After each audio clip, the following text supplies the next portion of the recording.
This is the Drew Mariani Show on Relevant Radio.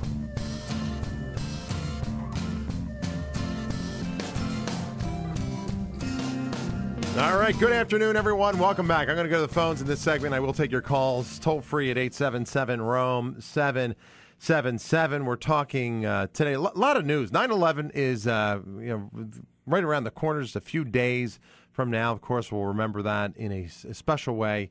And there's a pastor who, basically wants to burn the Koran.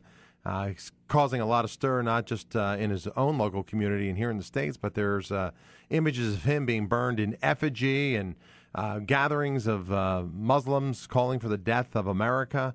We live in an interesting time. Of course, there's controversy over the building of that mosque just a couple blocks from Ground Zero. Christians and Muslims, as you know, the most widespread religious group in the world. We've got the largest numbers. There are, 2.1 billion Christians worldwide. It's about a third of the world's population.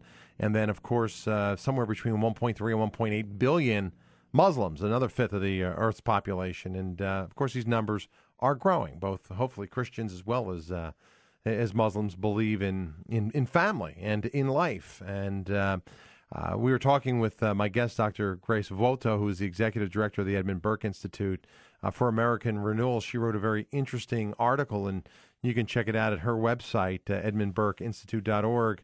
It's called The Mosque Firestorm, Calling for One God. We're talking a little bit about, polytheism versus, belief in a fundamental adherence to belief in one God and a monotheism.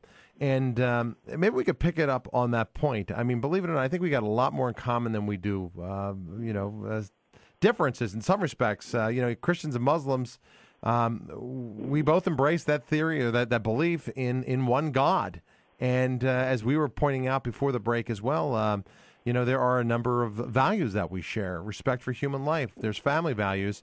And yet, you take a look at the world today, what do you see? I think we live in a very polytheistic society. We live in a time where there are a lot of false gods and false idols. You've got, rampant materialism in our culture. You've got the worship of self. There is the worship of sex, sexual permissiveness, rampant individualism, and so much. There's a rejection of God in our culture as well, Doctor. So, getting to the point, there are a lot of differences. I think fundamentally most Muslims are good people. You get these radical Islamic terrorists who really do a lot to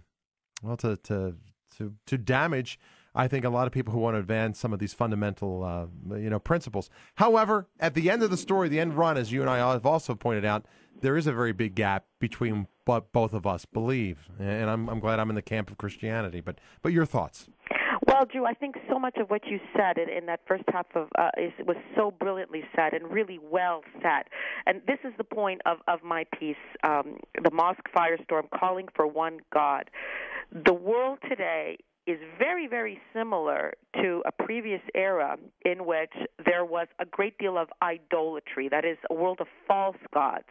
What was remarkable about the Jews, the Christians, and the Muslims is that they put forward a transcendental view of man, and they emphasized that the meaning of life is to serve a benevolent, loving God. This is monotheism. So this is the promotion of a God-centered world. With that, there comes hopefully self-love, self-respect, respect for life, and respect for family. And these have been the bedrocks of traditional societies. And these values, which stem from monotheism, have been under assault by the liberal ideology that has taken hold, especially in the West.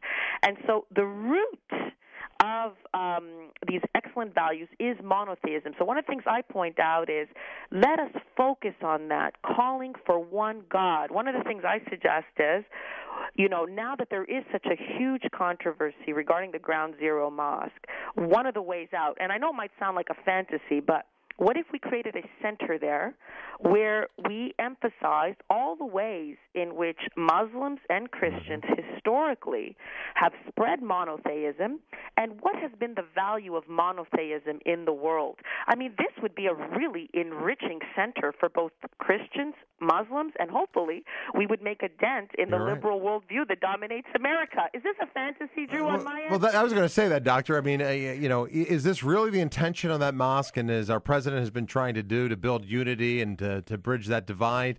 Or is this really a sign of victory for Islam? Well, here's a the site way where that they it's struck built- America. They brought it to its knees, literally. And are they erecting a mosque there as a sign of victory? It seems to me that the way that they have fashioned the project, there is no denying that it is an affront. It is a victory march. I mean, even the very name that they initially chose, which was Cordoba House, which references the time in which Muslims were dominant in Spain. They now had to backtrack from that name, given the controversy.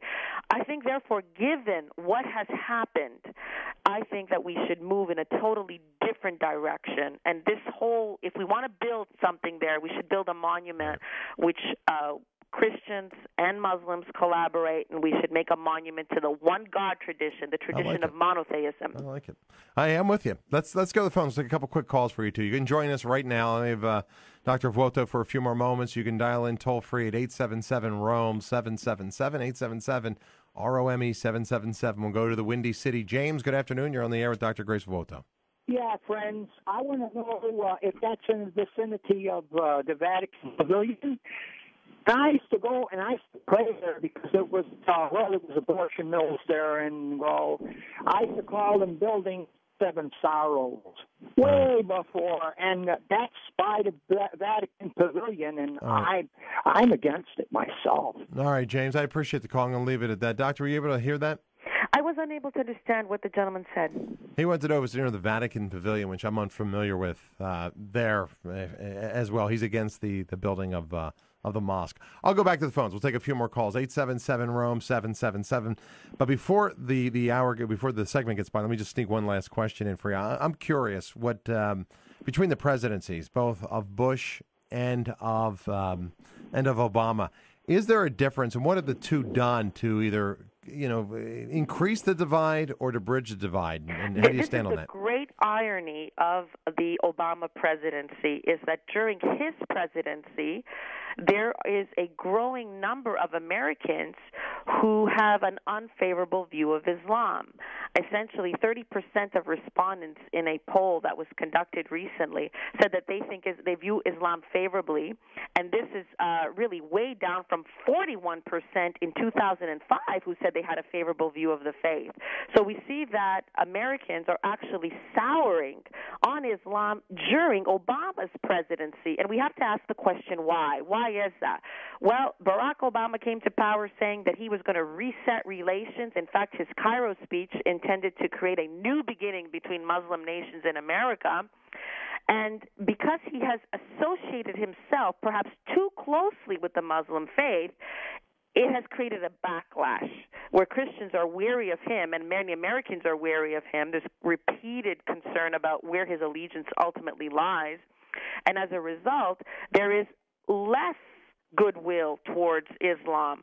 On the other hand, President Bush, he was very, very forceful in his vocabulary after 9/11. He said, this is Islamic fascism. These are extremists. We denounce them.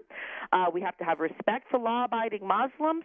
And Bush himself was very straightforward in his own religious pronunciations as a Christian.